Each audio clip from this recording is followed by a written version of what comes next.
Bien, hola a todo el público de En Consulta Podcast. Les saluda Alejandra Castillo y hoy estamos en una nueva edición de En Consulta Podcast. El día de hoy tenemos como invitada a Sofía García, quien es actual presidenta de la asociación Los Pacientes Importan. Ella aparte tiene una amplia experiencia en lo que es incidencia y políticas públicas de salud, así como también es defensora de los derechos humanos y actualmente es la presidenta de la asociación que ya mencionamos.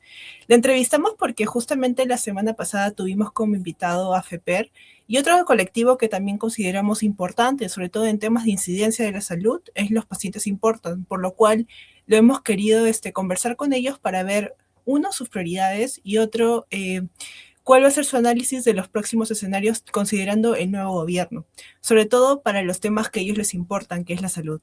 Así que sin nada más, empezamos con la entrevista.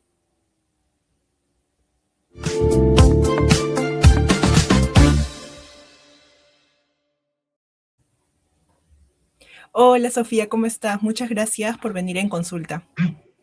Muchas gracias, Alejandra. ¿Qué tal? Bien, Sofía. Bueno, en primer lugar, como mencioné, Los Pacientes Importan nació en el año 2019, es decir, tiene 7 años más o menos de vida como colectivo. Entonces, mi pregunta para que todo el mundo lo conozca es, ¿cómo surge este colectivo y qué necesidad busca cubrir? Gracias. El colectivo en realidad nació en pandemia, en el 2020, y nació, esto es muy importante porque nació a través de un grupo de pacientes, de asociaciones de pacientes que lo que querían era tener un mínimo de participación en un momento específico que se estaba debatiendo en el Ministerio de Salud sobre la participación de los pacientes en el PNUME. Es así que deciden juntarse, crean una mesa de trabajo y luego de ello, como les va muy bien como grupo de trabajo, deciden quedarse como colectivo. Los pacientes importan.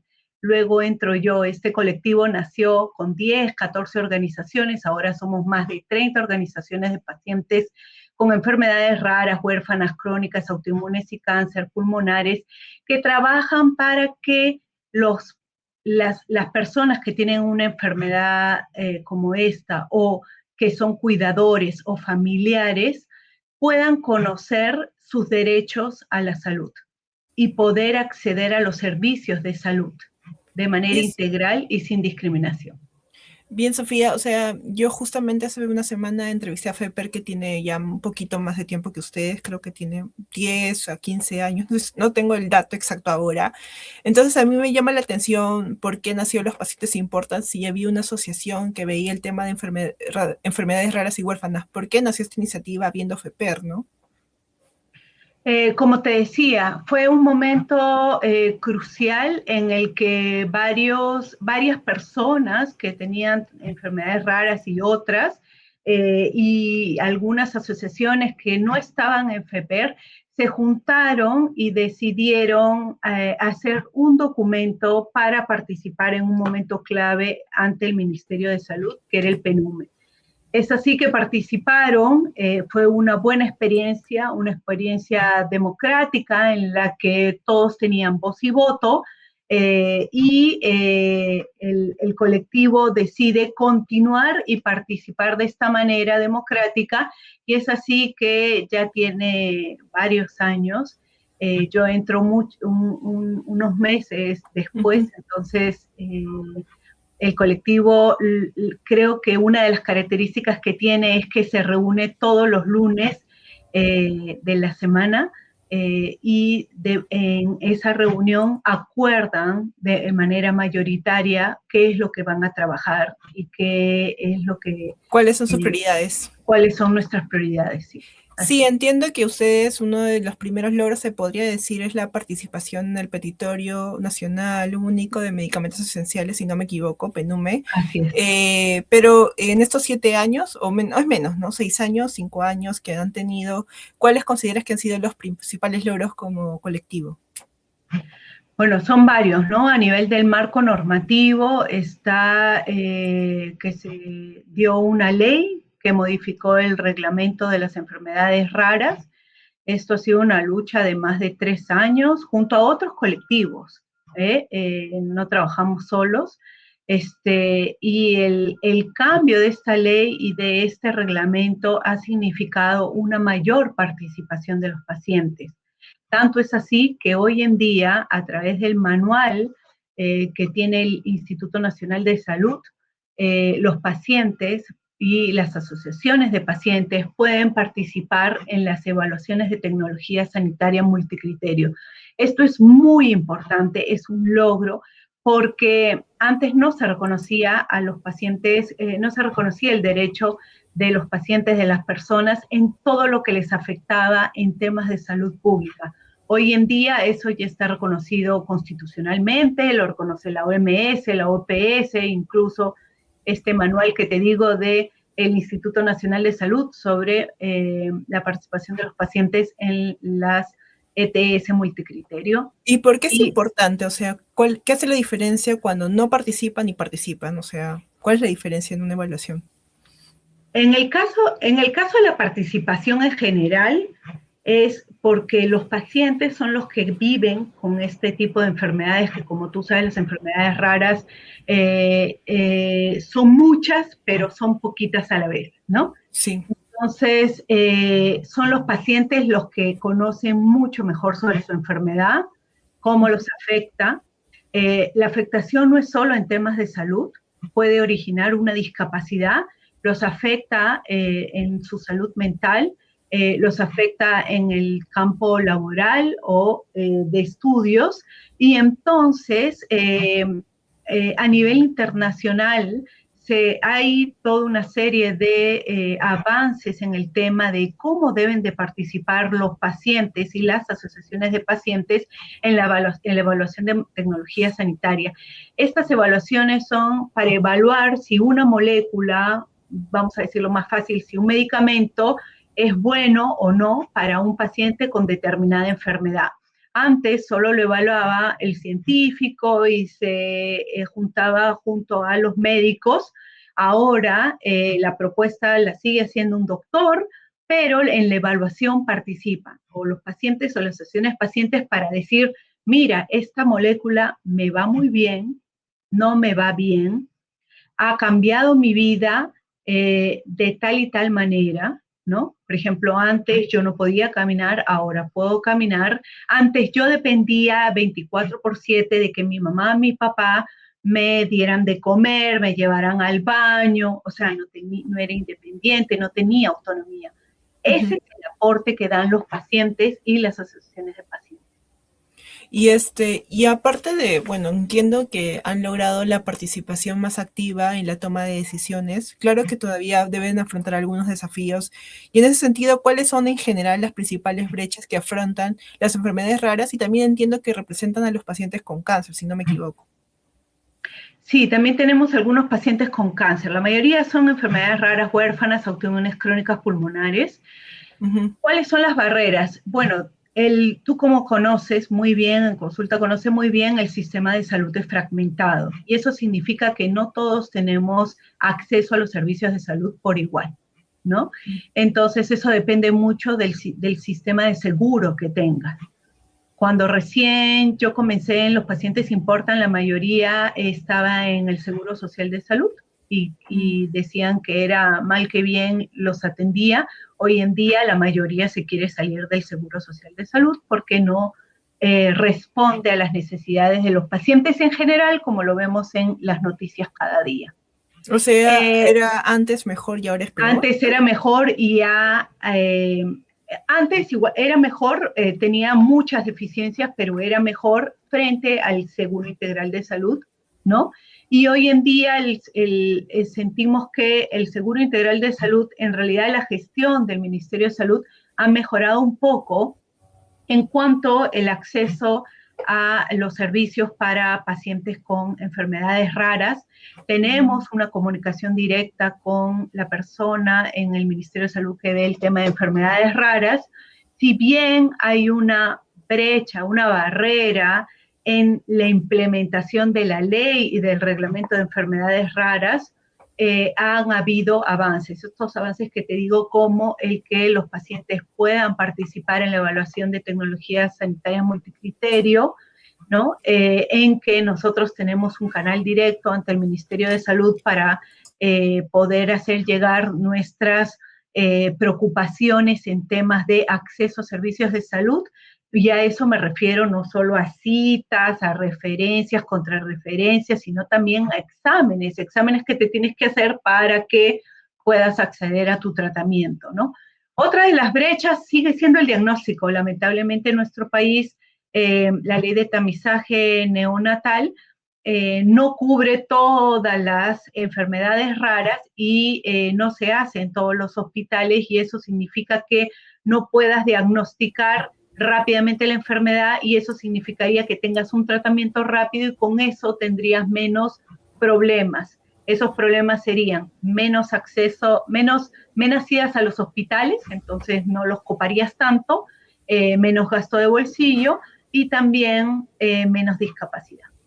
Entonces, considerando todos los problemas, desde diagnóstico, tratamiento, y después incluso podemos hablar del estilo de vida del paciente y de su familia, ¿cuáles van a ser sus principales prioridades o cuáles son sus principales prioridades para estos próximos años que vienen? O Bueno, meses incluso.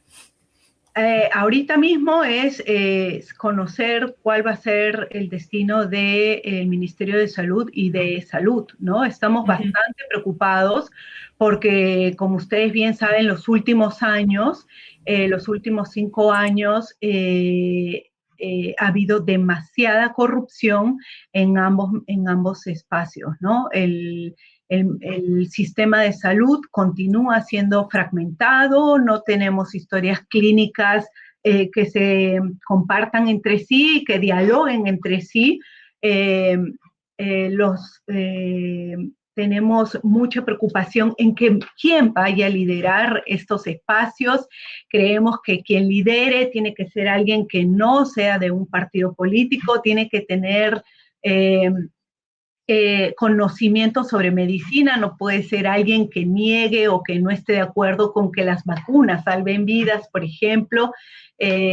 Necesitamos a alguien con las capacidades suficientes, ¿no? Para reconocer el diagnóstico. Muy bien el sistema. Nos preocupa muchísimo los más de 9, 10 presidentes ejecutivos de salud que ha tenido los altos sistemas de rotación, corrupción, consultorías. Además, hay que reconocer que si bien ha aumentado el presupuesto en salud, también ha aumentado el número de personas que se atienden tanto en el salud como en el MINSA.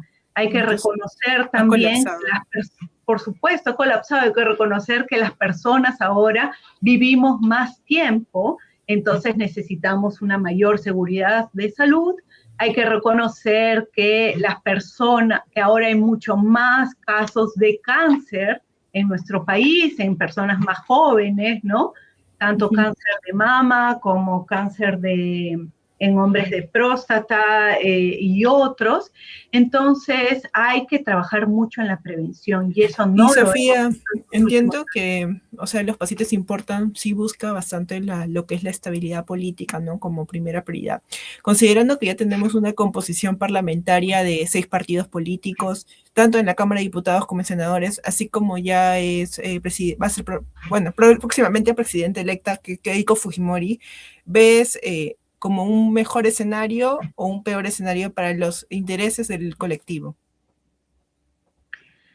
No sabría decirte, la verdad. Creo que hay que, nosotros, nuestra apuesta es por presentarnos ante los diputados y los senadores, volver a trabajar con ellos, sea quien sea. Para nosotros es vital, como te decía, que el tema de la participación de la sociedad civil, y estoy hablando de la sociedad civil, no solo de los pacientes y de las asociaciones de pacientes, sino de toda la sociedad civil, no sea coaptada. Nos preocupan muchísimo estas declaraciones del congresista Bustamante, y que esa sea además la voz del partido de Fuerza Popular, de los senadores o diputados que vengan. Entonces, este nuevo Congreso tendría que asegurar que no se va a eliminar la participación de los pacientes. Eso es súper importante. La participación de la sociedad civil es súper importante en un Estado democrático. Y eso también tendría que reflejarse a nivel de el Ejecutivo, ¿no? Y eso es lo que esperamos, que el Ministerio de Salud nos cierre sus puertas, se siga reuniendo, tienen que haber mesas de trabajo, son las personas que usan los servicios las que mejor conocen los servicios. Yo entiendo que estos últimos 5 años los congresistas no han conocido los servicios de salud porque todos han tenido un sistema privado. En cambio, las personas como nosotros hemos accedido a e-salud o al MINSA y conocemos cuáles son esas barreras, cuáles son los problemas que tienen los pacientes para acceder al sistema de salud. Sí, entonces lo que ustedes están pidiendo es que haya apertura, ¿no? A sus intereses. Bueno, más que intereses, al bien público, ¿no? Es el bien público. Sí, nosotros no trabajamos con un partido político, trabajamos por el derecho a la salud para todos y todas sin discriminación. Y eso igual es complicado porque, o sea, no solo hablamos, y me lo mencionaste, de las aseveraciones o comentarios del congresista Bustamante, porque todos pueden tener distintas opiniones, sino que incluso esas opiniones se han reflejado en ese dictamen aprobado por la Comisión de Salud, que puede ser aprobado o no en la Comisión Permanente, porque si bien ya no tenemos pleno, en la Comisión Permanente se pueden aprobar estos dictámenes de la Comisión así, o sea, de manera rápida. Entonces hay que estar vigilantes, ¿no? Y claro, lo primero que tenemos que hacer es que ese proyecto de ley se archive. Es lo primero que tenemos que hacer con, con los nuevos congresistas, ¿no? Y aún hay un riesgo, porque hasta el 15 de julio se pueden aprobar cosas. Entonces nos queda 15 días, uno no sabe lo que nos espera en la Comisión de Salud. Bueno, no, en la Comisión Permanente, sí, mejor dicho. Nosotros hemos enviado cartas a todos los congresistas haciendo un llamado para que no se apruebe ese dictamen. Hemos señalado que los pacientes tienen un derecho reconocido constitucionalmente e incluso reconocido a través de varias sentencias del Tribunal Constitucional. Es un derecho reconocido por la Organización Mundial de la Salud. Y entonces siempre nosotros decimos que es nada de nosotros sin nosotros. No pueden hablar de los pacientes sin la voz de los pacientes, y eso es lo que está en juego ahorita y en la siguiente legislatura. Y si hoy pudieras pedir 3 compromisos concretos, quizás acciones más específicas, ¿cuáles serían? Necesitamos, uno, que se garantice el derecho a la participación de los pacientes y sus asociaciones en todo lo que les afecte en temas de políticas públicas de salud, no solo de salud, estamos hablando también del tema de discapacidad. Han aprobado una ley en que quiere que las personas con discapacidad se les mete en un albergue cuando tienen derecho a autonomía, a crecer, a estar y vivir con sus seres queridos, e incluso eso está muy relacionado con los pacientes, porque varios de los pacientes con enfermedades raras tienen y suelen tener muchas discapacidades. Entonces eso va contra de la Convención sobre las personas con discapacidad, que el Estado peruano ha firmado y ratificado. Y otra de las cuestiones que se quedó la legislatura pasada y que no se aprobó es el sistema de derecho a cuidado. Las personas tenemos derecho al cuidado, los cuidadores tienen derecho a que se les cuide, que sean reconocidos, y eso significa una serie de servicios y de recursos económicos para las familias que tienen que cuidar. En un estado de bienestar social, esto debería estar aprobado. Bien, Sofía, muchas gracias por la entrevista. Creo que ha quedado claro sus prioridades y bueno, esperemos que en este próximo congreso y también ejecutivo la voz de los pacientes sea escuchada y la voz también de las personas en general que participan en la salud. Muchas gracias por la entrevista. Gracias a ti, Alejandra.